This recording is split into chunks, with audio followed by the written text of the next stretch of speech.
Assalamualaikum warahmatullahi wabarakatuh. Dan selamat pagi anak-anak ibu sekalian. Semoga kalian tetap dalam keadaan sehat selalu dan tetap semangat untuk mengikuti proses pembelajaran walaupun secara daring. Baik anak-anak ibu sekalian, pada pertemuannya kita telah membahas tentang pengertian debat, strukturnya. Pada kesempatan kali ini saya akan memaparkan materi yang berkenaan masih tentang debat ya. Yang akan saya paparkan adalah menyimpulkan hasil debat. Jadi dalam debat itu ada beberapa hal ataupun cara untuk melakukan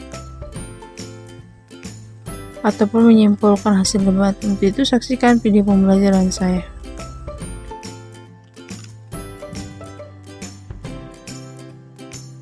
Tahapan terakhir yang harus dilakukan oleh pihak yang berdebat, baik tim afirmasi maupun tim oposisi, adalah menyampaikan kesimpulan hasil debat tersebut.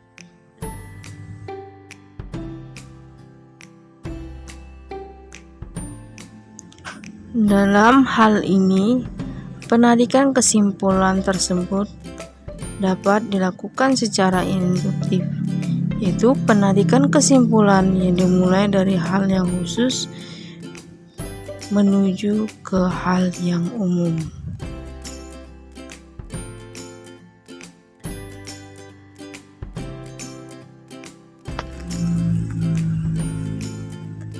Adapun cara yang dapat dilakukan dalam menyimpulkan hasil debat, yang pertama dengan cara generalisasi, yaitu penarikan kesimpulan yang dilakukan dengan berpangkal pada pernyataan yang khusus ditarik secara umum ataupun general.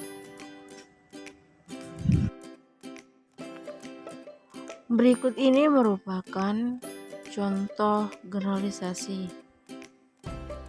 Bahwa saya jelaskan tadi bahwa generalisasi adalah penarikan kesimpulan dimulai dengan hal yang khusus menuju ke hal yang umum ataupun general. Oleh karenanya, ini merupakan contohnya. Lihat, diambil dulu hal yang khusus, yaitu bahasa Indonesia menyerap kosakata dari bahasa Arab, terutama yang berkaitan dengan masalah agama, terutama agama Islam. Masih hal khususnya, contoh kosakata hasil penyerapan dari bahasa Arab adalah musyawarah, hak, sholat, dan tobat. 3. Bahasa Indonesia menyerap kosakata dan istilah bidang teknologi. 4. Kosakata dan istilah teknologi hanya penyerapan dari negara-negara tersebut. 5. Tak hanya itu, bahasa Indonesia juga menyerap kata dan istilah sekaligus budaya dari negara lain. Berikutnya, 6. Contoh kosakata hasil penyerapan terakhir antara lain karate, dansa, bakso, mie, dan kimono. Maka dari pernyataan hal khusus tersebut ditariklah kesimpulannya bahwa bahwa bahasa Indonesia, saya ulang kembali, bahwa hal umumnya adalah bahasa Indonesia menyerap kosakata dan istilah dari bahasa asing untuk memperkaya pembendaharaan kosakata. Inilah penarikan kesimpulan secara generalisasi.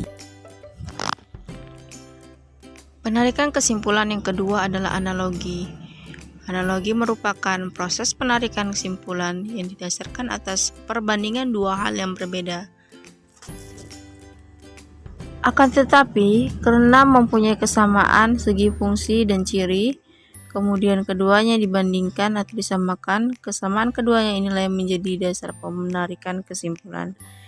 Baik ibu sekalian, inilah merupakan contoh analogi penarikan kesimpulan yang didasarkan atas perbandingan dua hal yang berbeda. Pembanding satu yaitu orang tua mendidik kita di rumah dengan penuh kasih sayang.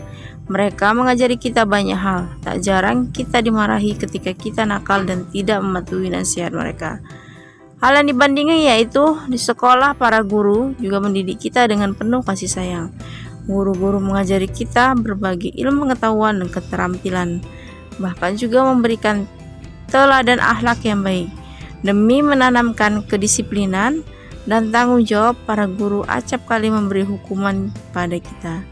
Jadi kesimpulannya adalah dapat dikatakan bahwa guru adalah orang tua kita di sekolah.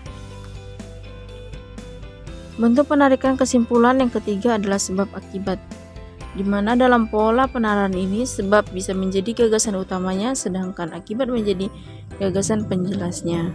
Namun dapat juga terjadi sebaliknya. Baik ya nak, ini merupakan cara cara untuk melakukan penarikan kesimpulan dalam teks debat. Ingat, saya ulang kembali, ada 3 caranya, itu yang pertama generalisasi, yang kedua adalah analogi, dan yang terakhir adalah penarikan kesimpulan secara sebab akibat. Baiklah ibu sekalian, demikianlah materi saya pada kesempatan kali ini.